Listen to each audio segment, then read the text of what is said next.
Hello, my name is Ifqi and today we will talk about this from PT KB Pharma. Cash ratio used to measure a company's ability to pay short-term debt. In 2018, the company's cash ratio increased by 138% and then decreased in 2019 by 118%. But in 2020, the company was able to increase its cash ratio to 164%. This indicates an increase in the company's cash to pay short-term debt. Debt to equity ratio is used to compare the amount of the debt with the amount of equity. The debt to the equity ratio is considered important, considering that the equity and the amount of debt used in the company's operation should ideally be in a proportional ratio.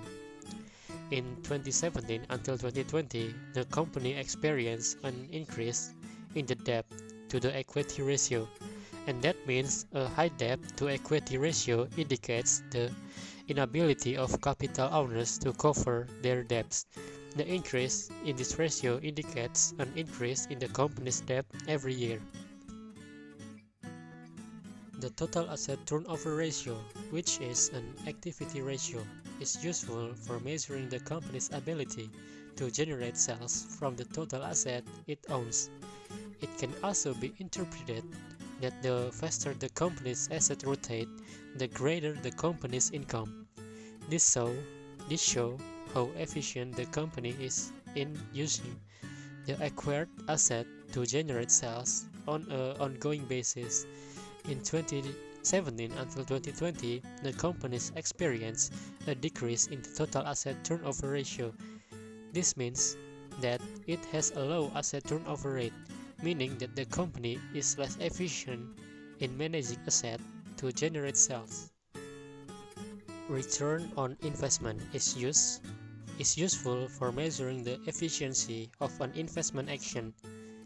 ROE plays an important role to providing information about the size of business profitability clearly so that all operational activity can be evaluated for their return on investment. In 2017, the company's ROE reached 70.78% and every year it decreased until 2020 it reached 12.41%. This decrease means that the company is less efficient with its investment. Return on equity is a measure made to determine the ability of a company to generate profit for people who buy its shares.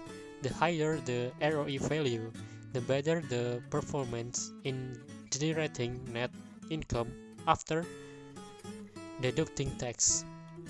In 2017, the company's ROE reached 17.66%, but every year it decreased and finally reached 15.32% in 2020.